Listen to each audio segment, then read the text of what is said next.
Alright, here we go. Just gonna give this a second test, making sure that everything is up and running. We're using a whole new platform, literally just using my iPhone right now. I've done a sound check and it ended up sounding really, really good. So, hopefully that'll go well here. A link should be popping up, hopefully, for everybody. And then you'll be able to see me live. Looks like there I am. How nice is that, huh? Alright, let me just do a couple of quick things here and then I'm actually going to get to talking. It's been a while since I've used this, and oh, I better mute myself, otherwise you're going to hear me as well. And that's just... there we go. Okay. Now I can actually see what you guys type, which I think is probably a good thing too. The only thing is, how do I need to figure out how to get a link. That's the problem. How do I get a link here? There should be a link to this video, and it looks like somebody's throwing hearts at me. That's probably Tiffany down there. Thank you very much. Always happy to hear it. Looks like I got a few people viewing, so it's definitely going well. I just need someone... Whoa. Hang on now. Yeah, my apologies here. I'm just, I'm trying to figure out how to get this link so I can share it to other places. So, such a really, really good start to this, isn't it? Alright, well. It will come at the end, an official post, do you think? Okay, that's fine. I don't think that's much of an issue, so let me go ahead and get the screen up and running where it should be so I can see your chat, and then we're going to talk about depression and suicide today. And it's interesting too because, you know, it's kind of a misconception that the holidays is the time that everybody gets further depressed, but in a way it's not 100% a misconception. You know, there are a lot of things when it comes to holidays that are depression, or that can increase depression, such as just the idea that things are getting a little bit, they're getting, what do you call it, the weather's changing, a lot of people are starting to get used to the cold again, the days are shortening, so while it is not exactly a truism that just the fact that the holidays alone are what kill or what cause major depression, it certainly doesn't help. So, you know, there's a lot of little myths and misconceptions that we're going to work on here. And I'm just sending out a little link here real quick, and then we're going to get going. So, at any point in time, feel free to ask questions, because that's what we're here about. And we're going to... see, I should have had this prepared in the beginning, but that's alright.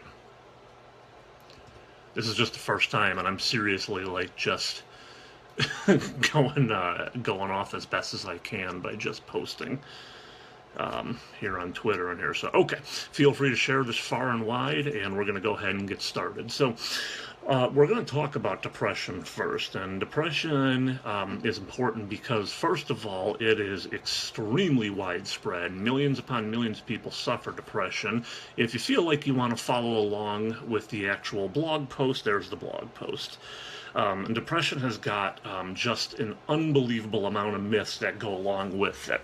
One of the first myths that comes down to depression and suicide is that these are people that are weak, they're damaged, they're, you know, crazy, pathetic, insane, all these nasty, nasty little things that go along with somebody who's feeling depression. And quite frankly, it's a lot more normal than people think. And I think that if we were to maybe start talking about this topic without, you know, having the stigma involved, a lot more people would be a lot more honest, And in doing so, I think that we would, be able to talk about these things. So the first question we have from Tiffany is, why do the holidays seem to contribute to depression? Well, it comes down to a couple of things.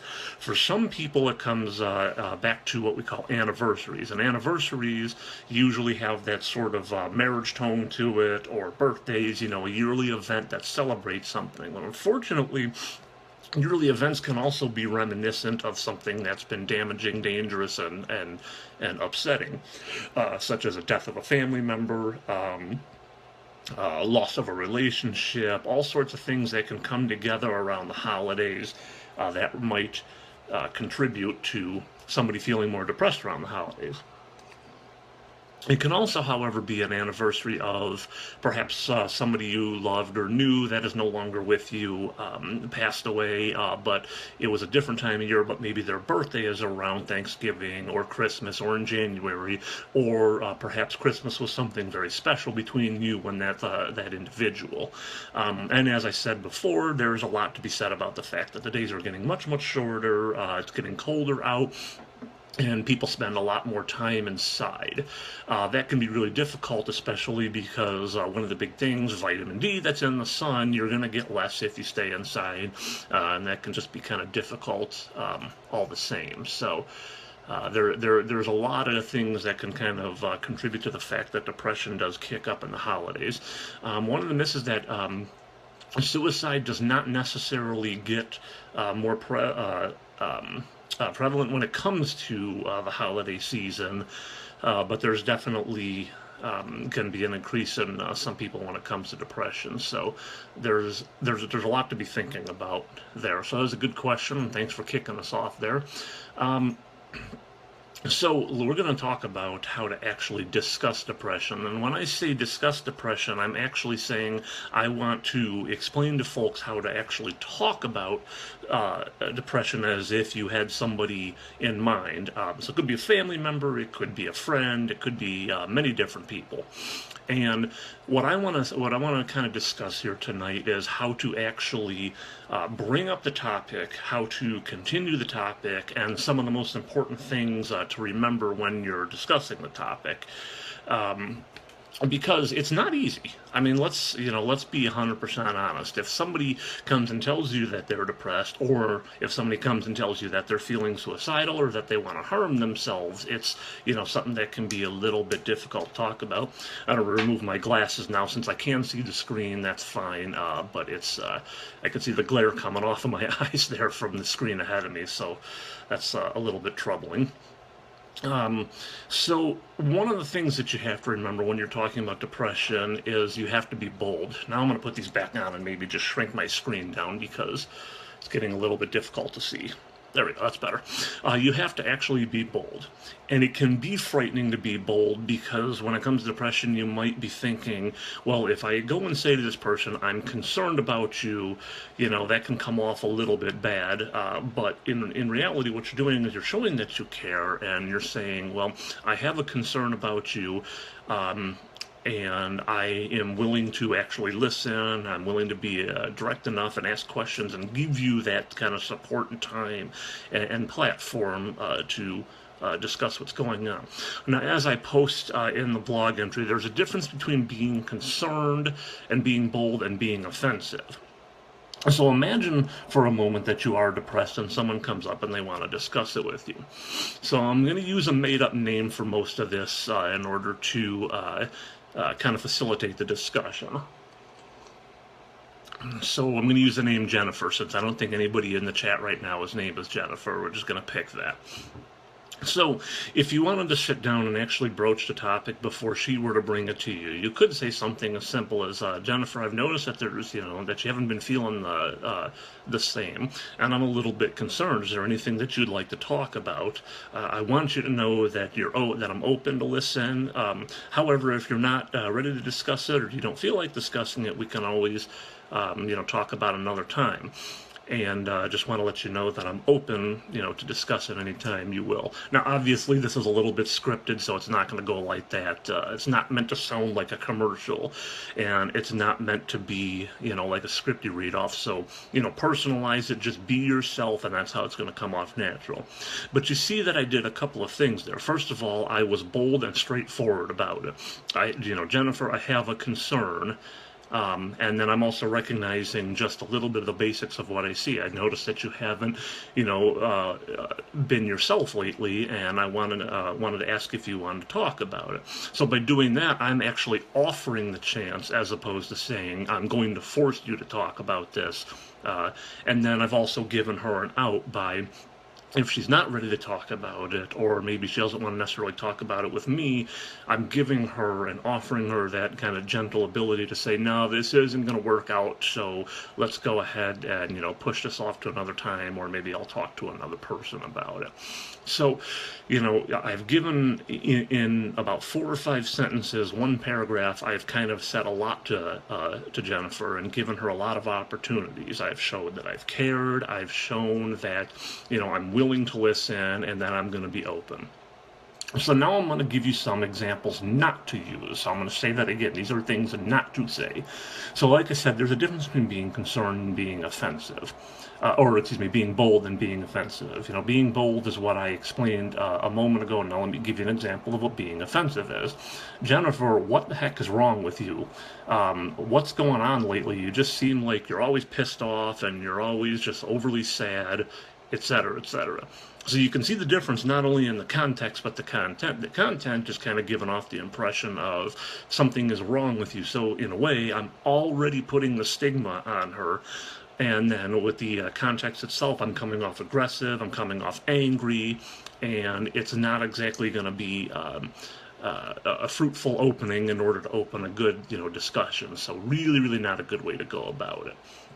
Okay, so let's say that you have brought this up and she's decided that she wants to actually talk to you about it, and this is the moment. Something I like to really, really warn ahead of time, and it's this. You have to listen actively. You have to be part of, giving her this space. And again, I'm saying her because I'm just using a random name, Jennifer, but him or her. You have to give these individuals space. You have to let it be their time. So what I always like to say is that if you don't feel that you're ready to hear what they're going to say, then just don't bring it up. And it sounds a little bit dismissive, and it sounds like I'm minimizing, but in a way, imagine if you...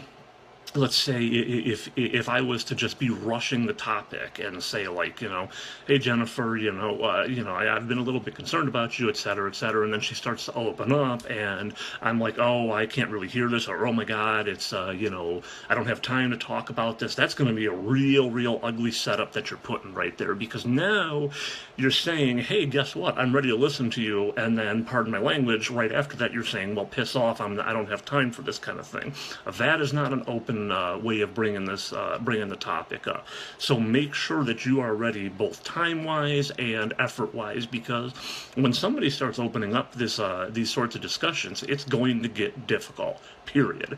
It's not going to be super easy to hear. It's not going to be, like all rainbows and sunshine. When someone is depressed, there is something going on either chemically or clinically in their lives that is so bad that it's causing, this difficult to deal with state. So you need to be sure that you're ready to hear what they're going to say, again, both time-wise as well as, just the content and the context itself. And don't be afraid of the fact that if you can't handle it, don't try to take this, don't try to take this on. You don't have to feel bad about yourself for that. You don't have to feel like a piece of junk, It's just not right time for you. And you can always have somebody else help, somebody pitch in a hand. If it's serious enough, turn it over to the professionals, which we'll kind of get to a little bit later. So now let's talk about listening actively, which is part 2. I kind of skipped a little bit ahead to part 3 where I said make it her time, and that is really important, but we've already covered that, so let's talk about listening actively. Listening actively, like I say, is a little bit more than just you're not just going to sit here and listen like a car dealer where you're just looking for your next place to speak. It actually has to be active listening, and there's ways to do active listening that they teach in psychology, but I want to show you a little bit of a trick. Let's see, Kathleen says they also have to be very open-minded to what they're going to be hearing and need to be an active listener if they can handle listening in the first place. Good timing. Yep, thank you. So, okay. So listening actively means that you're not only hearing the message, but you're actually reflecting that you're hearing the message and you're understanding what they're saying. Believe it or not, there's an entire school of psychology built around this called person-centered. Now, I personally can't handle it as a therapist because of the fact that I love to ask questions. And I've actually been told on a couple occasions that I talk way more than other therapists ever do, but I seem to have carved out a little niche for myself, and it works. But person-centered therapy really comes down to, reflecting back what the individual is saying. So if Jennifer says to you, well, Dan, to be honest with you, I've just been really depressed lately because this is the time of year that my dad died, and it's just, it always gets to me. I've never really dealt with it before, etc. So now, a way to reflect that you've been listening, and you don't, again, have to script it, but saying something along the lines, so Jennifer, I guess, I hear what you're saying, that, this is a rough time for you because of the fact that you've lost your dad around this season, and I can see how that can be difficult. Now, you notice that the only thing I did was legitimately and literally repeat back what she said in a different way. Again, not in a scripted fashion, but what I've done is I've shown her that, I have heard what you said, and I am clearly listening, because if I wasn't listening, then I may have flubbed that entire statement up and come off with something completely different. And that's really, really important. So giving that active listening is really, really vital as far as, getting the message across and making sure that he or she is being heard. Because when they're being heard, they're going to be a heck of a lot more open with you. And more importantly, they're going to be more open with themselves. Pardon the water. I have to do that pretty frequently. Otherwise, my voice just seizes up on me. So, okay. So now let's talk about rushing and why it's dangerous. So we talked a little bit about making it their time as far as context and content and timing, but it's really important not to rush, and rushing comes in two different flavors. First of all, there's just rushing the entirety of the conversation, meaning that I don't really have time to go into this entire thing, which we've already discussed, so we'll kind of move past that. But there's a second kind of rushing, too. And the reason rushing is so difficult is that this is a very deeply hurtful topic for people. Now, despite the fact that talking about it can be very cathartic, it doesn't mean that it's going to be simple. It's a rare individual that, somebody will kind of come down and you'll say, like, is there something going on? And they will just open up the floodgates and tell you all these things without any sort of filter whatsoever. Which is a beautiful experience. I've been on the receiving end of that with several clients, but it's not very typical. So rushing can also take take place as far as rushing the individual pieces of the content. So if somebody tells you, like I used my example before, Jennifer responds saying, this is the time around where my dad died, and of course it's really difficult for me to deal with, you don't want to rush the individual sentences and just cut over her. You don't want to, cut her off. You really need to learn how to be an active listener. Now, it sounds like an insult, but what I'm about to say, but I promise you it's not. Human beings, and pardon me, especially in this country, we're not exactly sometimes the best listeners, myself included. I've actually had times, and I'm a very open individual, and I don't mind picking on myself a lot. I've actually had times where I've accidentally cut someone off in the therapeutic process, and believe me, it just leads to not necessarily a disaster, but it makes things a lot harder. We have a tendency sometimes to kind of want to just listen until it's our turn to talk. First of all, that's not really a good way to talk, period, but especially when you're dealing with such a deep topic, the first thing you've got to do is learn how to pull yourself back. If you have to physically find a way to actually keep yourself from interrupting, then do so. It's real funny. A lot of my clients will actually see me do this, and I think a couple of them have figured out what I'm doing. But since I'm the type of person that's very, very talkative and, tends to talk over people from time to time, when I'm in therapy sessions, and I'll ask a question, make a comment, and when they're talking, I will actually do something like this. And it's, not only am I just kind of, covering my mouth and, just actually listening, and sometimes it's comfortable for my arm, period, but what I'm doing is actually giving myself a physical reminder to shut the hell up for a couple of seconds and actually listen to them talk. And part of active listening as well is when you think they're done talking, give it a couple of more seconds. And believe me when I tell you, this is one of the hardest things a psychotherapist has to learn, and it's one of the biggest obstacles to surmount. So let's say for a moment that Jennifer's talking about, well, my dad died, it was a car accident back in 1984, and it was really, really difficult to deal with. Now, you see there she paused. I'm playing her for the moment, but you see there that she paused.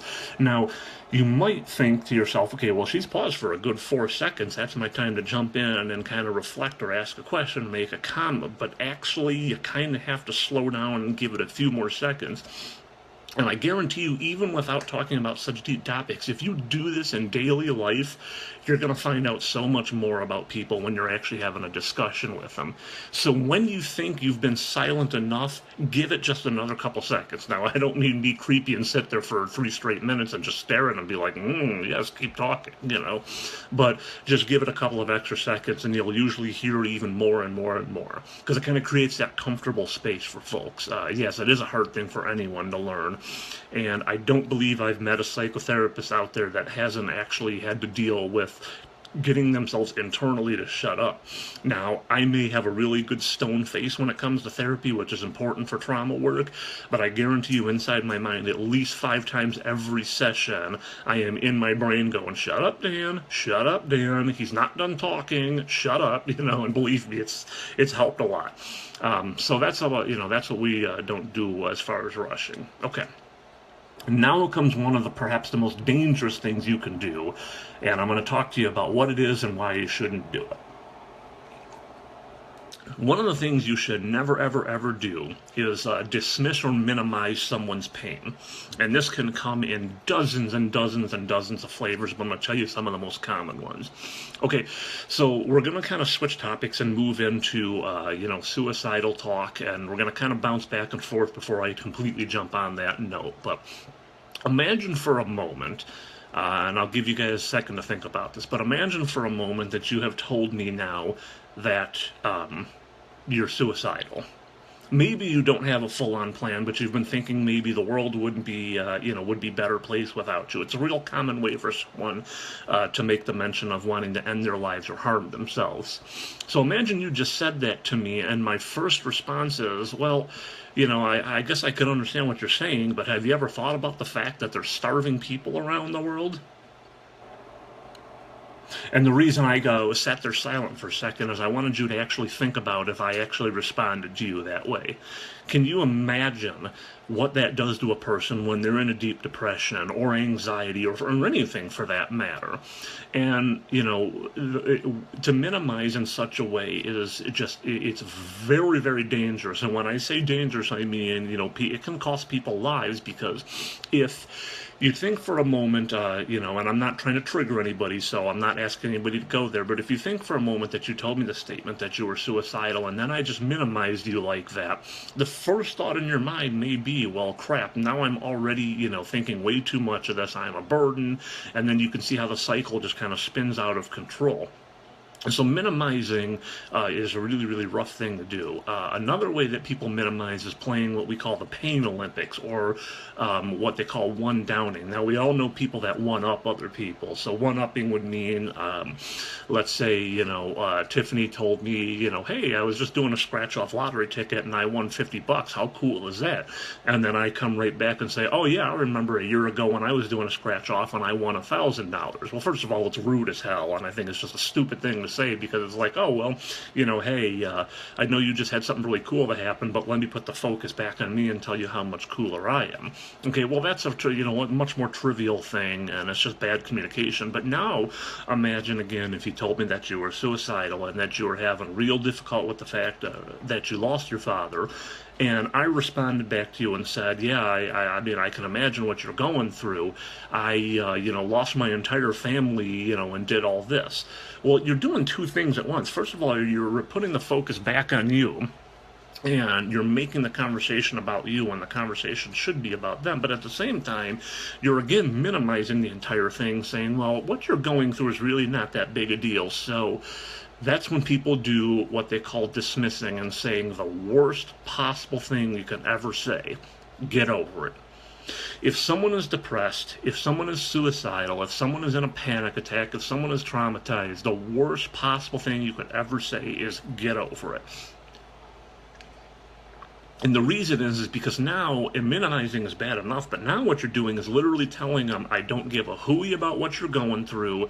It's absolutely terrible, and it's very dismissive. So Kathleen says another thing that can happen is that people get in a pissing contest like, well, I've gone through this, and yes, it is very, very dismissive. So that kind of goes right back to, the Pain Olympics. And yes, to get over it is just such a horrific thing to say.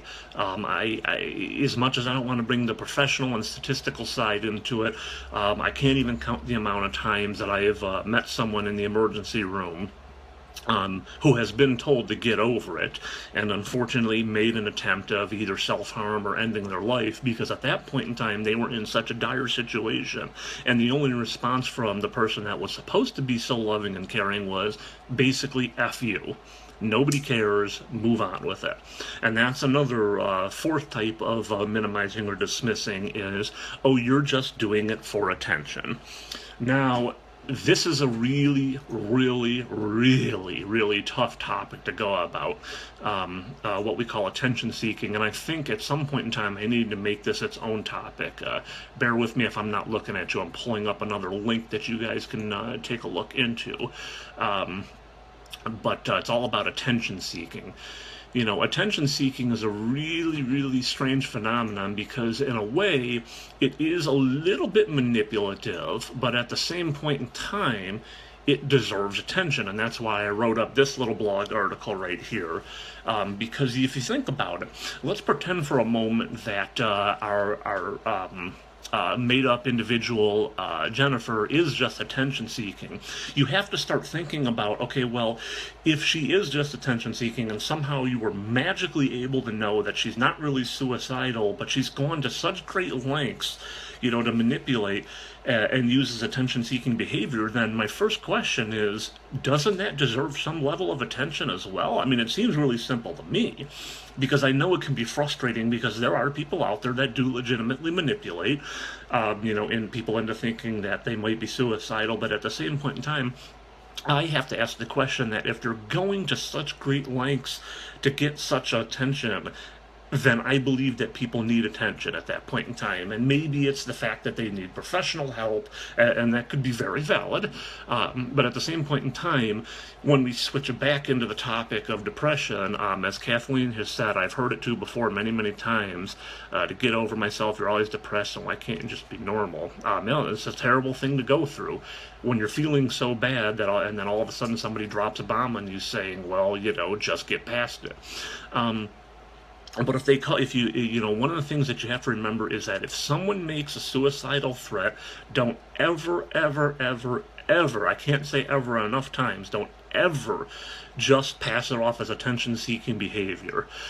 Even if this person has maybe done it 100 times before, you never know what number 101 is going to be, whether it's serious.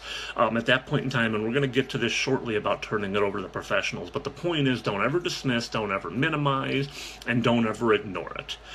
All right, so we're going to move on a little bit now to talking about forcing decisions. if somebody is depressed, it can be really, really, really difficult for them to get help. If for no other reason, imagine that you've gone through years and decades of depression and you finally go and talk to even a psychotherapist, someone that comes highly recommended, and you realize that no matter what it is, you're going to have to open up to folks. You have to actually open up and say, hey, this is what's going on in my mind, and talk about some deeply painful things. So forcing a decision is really, really a bad idea. You know, I wrote here, and I still do believe this, that I believe, in my own estimation, that 80% of the reason that therapy is so powerful is because of the cathartic experience. It kind of becomes this method of, I'm going to get all these things out, and, you know, I need to spill it all, and then maybe we can talk about a little bit of guidance. So this message is a little bit towards professionals and psychotherapists, but it's also a little bit towards you know, anybody, you know, family, friend, etc. Because at some point in time, it's going to come out, and you know, it's going to need to be talked about. You should never actually attempt to force or make a decision for someone who's depressed, because you know, you may not know if it's their time to get you know, to get some sort of coping and healing. Because just like in addiction, you know, everybody is in their own, you know, you know, part of recovery. Not everybody that's depressed either A, goes through depression the same way, but also B, they may not be in their own time of recovery. Some people may be very advanced, and you know, you could say, hey, have you tried talking to a therapist? And boom, it's right there, they're ready to go.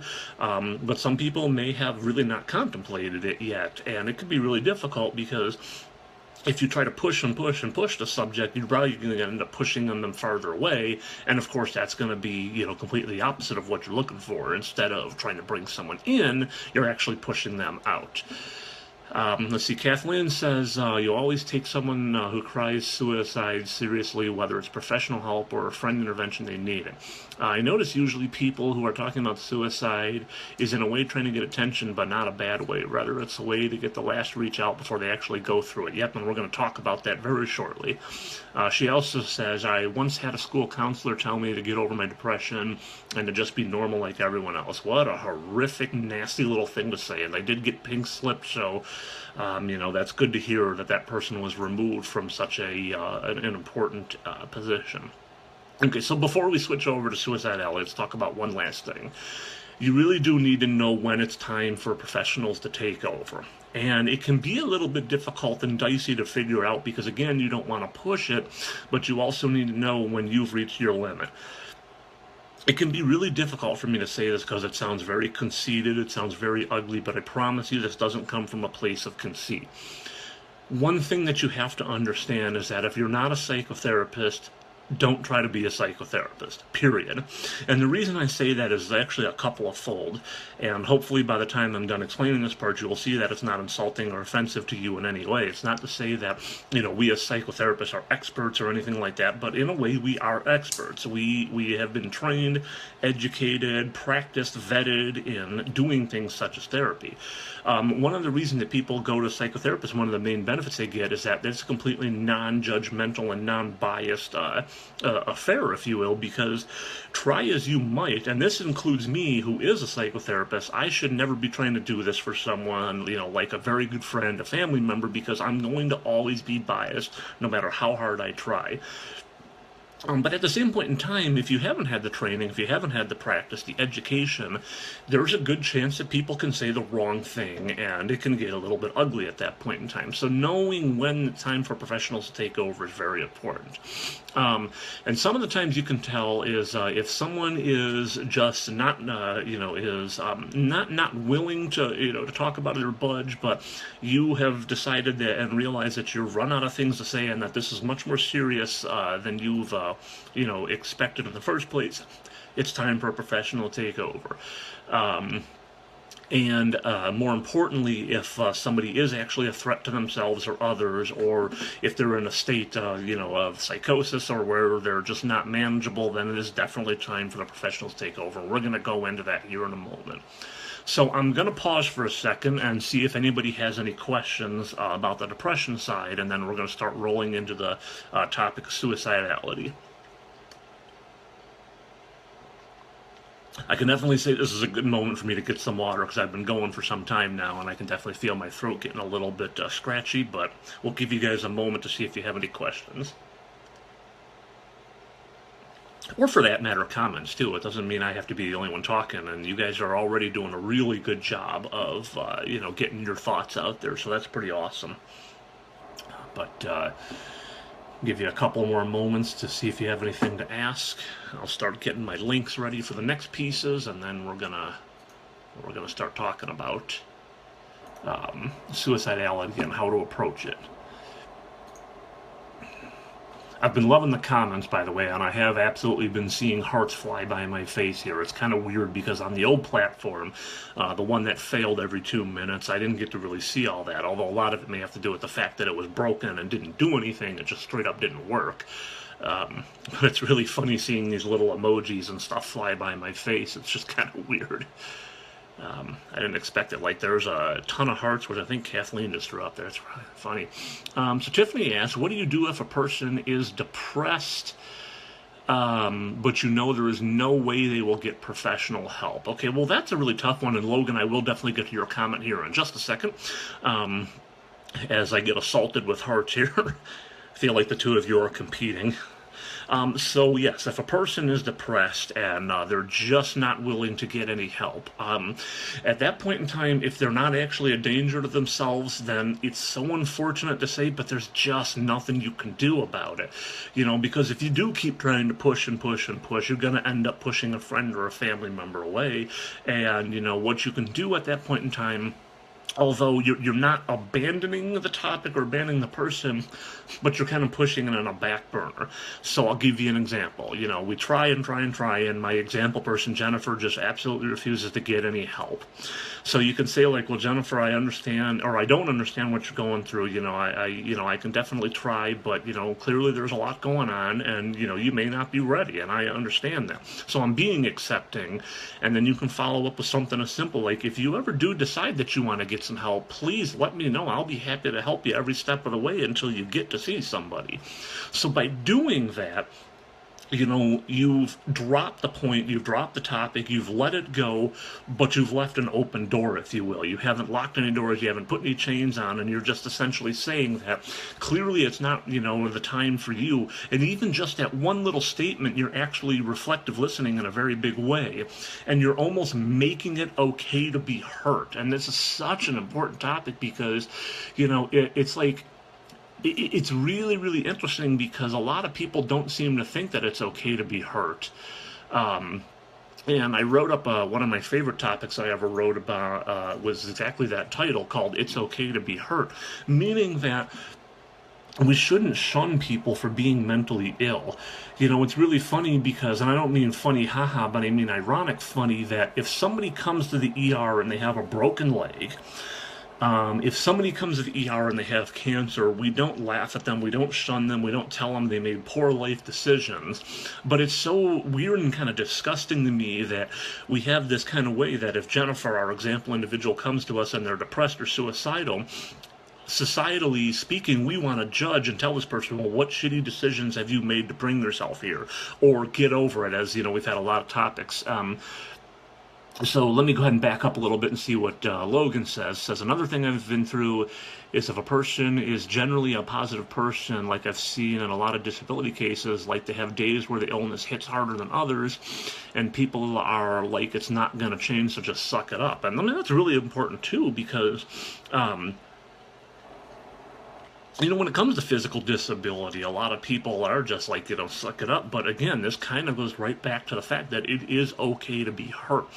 And I feel as if, like, when it comes to the world of mental health and just the idea of mental health as a whole, if we could only do one thing from here till the ending of humanity, if we could say that it's okay to be hurt, it's okay to not be okay, I think we would solve pretty much every problem that we would ever have in the future, because just by doing that, we're offering society a chance to be hurt. And then, if we offer them a chance to be hurt and we don't stigmatize and tell them that they're ugly, weak, and, pathetic, it's going to open up a lot more availability for people to be for people to get care. And then if our political leaders, and I'm not going to get political, but if our political leaders had that same thought, then we wouldn't have the problems that we're having where we're shutting down social support, or where we're shutting down community support and mental health support. Okay. So let's go ahead and talk about suicide now. And please, by any means, if you have a question, throw it in there. I will definitely get to it. There's absolutely no problem there. I'm definitely going to get to it. So let me go ahead and pop you my link for the discussion on suicide. Okay. All right. So one thing I want to caution before we get into this discussion, it's very much important to remember. I'm not going to get super detailed by any means, but if you're feeling not in the safest space, by all means, go ahead and back out for the moment. You do not have to listen to this because we are going to talk about it. And although I'm not going to discuss the details, I am going to discuss a little bit about how we learn how to take suicide seriously, and it can get a little bit difficult. So. Again, I'm just dropping you a warning now that if you want to back out from a conversation, please feel free. And if you like, you can always come back and talk to me privately, and that'll be fine. So with that being given, I'm going to go ahead and start discussing it. So when it comes to suicidal threats, professionally speaking, we use what we call the SIMAP theory. And the SIMAP theory is a way to determine how serious somebody is. Now, in the SIMAP theory, the reason that we give this to you and kind of discuss it out in the open is not that we're asking you to be professionals or crisis interventionists or crisis administrators, but just to give you an idea not only of how we work, but also just little kind of ideas of whether or not you need to take the threat seriously. Though again, if you are a layperson, if you are a friend, if you are a family member, always, always, always, always take it seriously. Okay. So here's where it can kind of a little bit ugly. So I'm giving one last little caution that if you want to leave, go ahead and leave now. So SIMAP stands for Suicide Ideation Means, Attempt, and Planning. And what this is it kind of gives us a little acronym to remember to kind of build up how serious the threat might be. And it's important for us clinically because when we find out it's more serious, then we have to do certain things. When we find out it's less serious, then we have different methods we can take. But remember, only the professionals, the doctors, the psychiatrists, the nurses, the psychologists, and the psychotherapists like myself should be the ones making professional decisions. So again, that does not come from a place of ego. That comes from a place of reality. You should not be making professional decisions outside of whether or not you should get this person professional help. All right, so suicide simply, the first letter S, suicide, just simply means somebody has mentioned it in some way, shape, or form.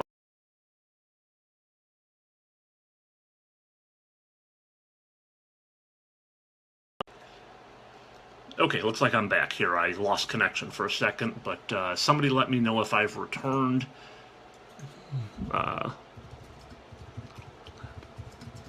Let me just make sure I'm back, and then I'll carry on, because I don't want to sit here and talk if nobody's actually watching. Okay, it says I'm back. All right, good. Had a little blip there. Okay, so ideation is the next piece. That means at this point, whoever is discussing it has gone beyond just little comments, and they're actually having thoughts of ending their life. Okay. Hey, hi, Kristen. Kristen, by the way, is someone I've worked with in the crisis team. She's got a lot of knowledge, a lot of education and practice with this, too, so it's always good to see you. I miss that team greatly, don't get me wrong. So ideation, like I said, is we're not just, having little passing moments. Now we're actually thinking about ending our lives or hurting ourselves. Now, at this point in time, it gets much more serious, and we need to start heightening what our responses are. And I dare say, at this point in time, if somebody is making a legitimate threat, this is the time for you to drop what you're doing and, contact emergency services. I'm going to discuss how to do that as well. Okay, so at this point, so beyond this is much more for the professionals, but it's good to understand. So the M stands for means/access, and means/access means how is the individual going to or planning on harming themselves, and do they have the means to do so? So this is also kind of where you're going to start to figure out how serious somebody is. And so what means and access is, I'm sure a lot of you in health fairs or in schooling have heard the old adage that females by and large attempt to suicide much more often, and males by and large large, complete the act of suicide a lot more often, and it comes down to the fact that while females have a tendency to attempt it more often, males usually use much more fatal methods of doing so, such as, hanging or a gun and that sort of thing. So means and access means if the person is making, the passing comments of having thoughts of ending their life, and then you ask them straight up, because we will do this in a professional setting, well, how do you plan on harming yourself? And they don't really have a plan, they don't have any means, they're just having thoughts, then we can kind of decrease our response. But means might be something like, well, I'm planning on, or like I have a gun, or I have a bottle of pills. Now we know that they have the means to do some sort of harm to themselves, and at the next point in time we now check whether or not they've had an attempt before. And this is real simple. If they have had attempt before, it does not necessarily mean they're absolutely going to make an attempt on their life. But as you can see, my statistic there from NAMI says that approximately 30 or 40% of people who commit suicide has made at least one or more prior attempts in the past. So obviously, although it's not an ironclad guarantee, if someone has made an attempt before, it can be likely that they will do so again. And then finally, we get down to planning, and this is where it can get a little bit ugly. It sounds very vague, but basically what planning comes down to is that, do you have the means, you have the way to do so, you have the thoughts, have you actually made a plan to do it? And when it comes to planning, we ask questions like how detailed the plan is, how serious the plan is it sort of just kind of like a glib passing thought, or is it real detailed? So this is where I'm going to get a little bit heavy here, so I'll give you guys a couple of seconds again to walk away if you don't want to talk about it or listen to it, but I'm going to make a couple of real heavy comments now with some examples. So maybe we'll tell you what, I'll give you guys a second for questions before I go into this last piece, because it can get pretty rough to listen to. So if anybody has any questions, fire away. And I'm going to keep downing some water so that my voice holds out. We're not too long from being done, but I wanted to go over a few more things. So I'm giving you guys another moment to ask away, and then I'll talk about the little bit of a heavier part. Kristen, what have you been up to lately? I miss you. I really miss you on the old team. It was definitely, it's a rough job, but we actually had some really, really, really good times back then. So a couple more seconds for questions, see if anybody's got anything, and then I'm going to go ahead and push on. And again, I'm giving you this time because as a warning moment that I'm going to talk about a couple of heavy things. Oh, that's right, school, that's right. So Kristen is actually going to an MSW program, if I'm not mistaken. She's a colleague of mine. Man. Okay, so I'm going to go ahead and press here. Let's see. This falls into a similar vein as the one I asked earlier. What do you do if you can see someone needs help? If you can see that you're still alive, get help. I'm actually going to put that question on hold because we're going to get to that in a moment. So now that I've given ample time for warning, I'm going to go ahead and get to the last piece, which is planning. Okay, so there's a very, very, very large difference between someone, if I ask the question, well, how do you plan on doing it, in between saying, and I just want you to listen to these two statements and see what you feel is the difference. Okay, statement number one. Well, I don't know, Dan, I just kind of feel like I don't want to be around anymore, and I think I'm going to go end my life tonight. Okay, so that's statement one. Statement two, well, I don't know, Dan, I think I was probably going to just go home. I've got a gun at home, I've got plenty of bullets, and then I'm likely going to shoot myself in the head. Okay, that's statement two. So now that I've given you a second, and by the way, that's the last heavy discussion we're going to have, so there's not going to be any more triggering words at this point in time. But you can see the difference between the two statements. Statement number one was very vague. It doesn't sound like that person has got like a real serious and detailed plan for how to do it. Whereas statement number two, it is clearly very well thought out, meaning that if someone has put more thought into it, then at that point in time, you can tell that they've got a lot more, seriousness. And it doesn't mean that somebody who's vague should just be like, okay, well, they don't have a very serious plan, so we're just going to go ahead and release them, and we should, be just fine. And yeah, you're absolutely right. No definitive planning in statement one, and a lot of planning in statement two. Okay. So let's talk about a couple of myths and then do's and don'ts, and then we're going to answer Tiffany's question, and then we're going to do some final thoughts and give some last moments for questions. So we'll go ahead and get on with it. So some of the myths. People who talk about suicide or attention seeking, we kind of already covered that one, but the do's and don'ts are real simple. Never ignore someone that's suicidal, whether they're talking about it or all the way up to having a serious plan, and always talk about it seriously. Once you actually decide to, look into it, you got to remember a couple of other myths. Myth number 2: suicide cannot be stopped once decided. Absolute bullshit. Pardon my language. Absolute 100% bullshit. You always, take it seriously, and there are a lot of things you can do to intervene, and this is where Tiffany's question is going to come in, so now we're going to go ahead and answer that. When someone is depressed, anxious, sad, upset, and they just absolutely refuse to get help, as I've told you before, so be it. If nothing's going to change, you're going to have to move on and leave that door open. If someone is suicidal and they refuse to get help, and you can tell or even have the inkling that they're serious about it, at this point in time, I'll be bold and tell you straight up that I don't care what you have to do, get the individual help, because the last thing you want to do is be afraid and think, well, what are they going to think of me afterwards? Here's the way I'm going to do it. I'm going to make this extremely real for you. If my example person, Jennifer, is suicidal, I can do one of two things. I can force her to get help by calling 911, by calling EMS, by taking her to the hospital, and she could potentially end up being very mad at me for a very long time, maybe even forever. Or I can do nothing and run the absolute risk that by the time I walk out of her house, she's already planned and she's ended her life. If you can somehow, see the difference between the two of those, I think it's pretty simple. But the chances are that if you do get someone help, you do have to remember that, by getting someone help, there's a lot.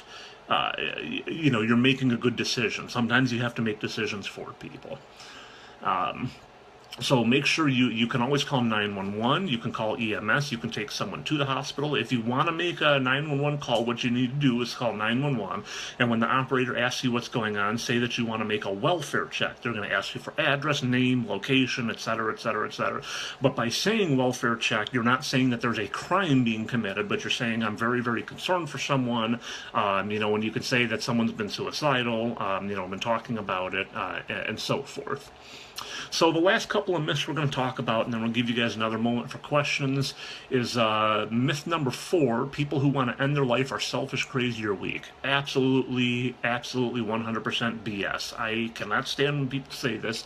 I'm not saying it's courageous necessarily that when someone ends their life, but if you imagine for just a moment that you're in such unbelievable, intractable pain that the only way you can see out is to basically turn your life off, then I think at that point in time the words selfish, crazy, and weak need to just go out the window, because if you're in such unbelievable pain that you're thinking about ending your life, then I think it's selfish for us to say, well, what a terrible person for doing so. And I know how controversial that is. I know that a lot of times when someone, thinks about ending their life, the first thought is, well, they were just cowardly, they were selfish, but I'm not saying that suicide doesn't have lasting effects for people who are survivors. It absolutely does. But by saying someone you're just selfish, you're crazy, you're weak, you're going to end up pushing them even further. And then finally, the last myth I'll go over is that talking about suicide will make someone want to kill themselves. It has been definitively shown through science, through statistics, through psychology, that talking about it almost always will actually have the opposite effect and save lives, because when you talk about it, you're actually shocking someone into a moment of making it very real and verbalizing it, and you're giving someone out to think about it. Yeah, and we absolutely do not know what kind of emotional or physical pain the person is in. There's no question whatsoever about that. We're not in their heads. So those are a lot of the myths and a lot of the do's and don'ts. Always take it seriously. Always make sure that You talk about it. Don't ever be afraid to discuss it, and always turn back to the professionals when you need to. I'm posting right now the National Suicide Hotline for anybody that wants to jot that down. If you know someone that's in trouble, that's the new National Suicide Hotline. It's 1-800-273-8255. That is staffed 100% of the time, 24 hours a day, on holidays, on days off, doesn't matter. It's always going to be staffed. So I'm going to give you guys a last moment or two to ask some questions or make a comment before I close, because I know my storage is probably about to be blown up here from this video. But go ahead and take a second, see if you have any last comments or thoughts.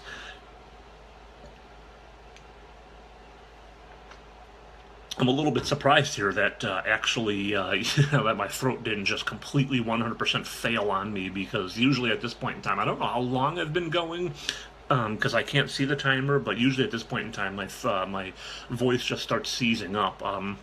I haven't done it in a while, but on the side I do a lot of video game streaming, and a lot of that time I'm not talking straight 100% on this. I usually have co-hosts, so I'm not just firing my voice off and whatnot. But yes, I'm a little bit happy. There's a name I haven't seen in some time. Leticia is a really, really good friend of mine. She's also a colleague, and I really used to work with her. And, okay, let's see. Tiffany says, my only thing is I wish people would listen to the things that you are saying and listen without stigma. Well, I don't say what I'm about to say out of ego by any means, but unfortunately I do wish a lot more people had the opinion that I had. Stigma is dangerous. I really don't know any other way to put it. Stigma is very, very dangerous, because stigma keeps us from having discussions. It keeps us from talking and getting these things out. And when we refuse to get these things out and talk, then the only result we have, the only possible result, is that things are going to get worse. You can try as you might, I'm not saying you guys, but just generally, you can try as you might to, say, like, oh, well, it's just going to get better on its own. But mental health doesn't get better on its own. Yes, certain things can actually, can definitely, resolve itself through, just time and space, but not everything just resolves on its own. And mental health does not go away. It's very, very prevalent. It's everywhere. It's in every country. It's in every state, every county, every city.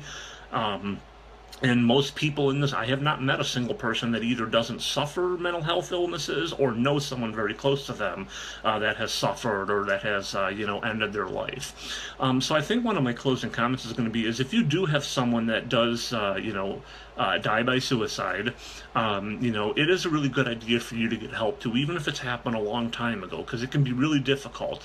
And like I said, I'm not here to say that those people are cowardly, selfish, or weak, but it does have lasting effects, and I understand that people who are survivors and next of kin are going to have a hard time dealing with them. Go on Psychology Today, go on your yellow book, whatever you got to do, get the help that you deserve. So I'm going to give you guys one more chance for a question or a comment before I close here. And Kristen says, let's get lunch soon. And I know, Leticia, I need to get lunch with you too. I feel so bad that I've had to cancel like twice in a row. I promise you I'm going to make some time. Life is getting busier and busier every single day, but, that's no excuse. It's just unfortunate I get a little bit over busy, and then I kind of fail to uphold my ends of the bargain. But yeah, I've got a couple of coworkers here, or former coworkers, with me. So give it one more moment for questions or comments before I close. Again, if you want to take a look at any of my website, any of the blog, you can take a look here. This is the main page.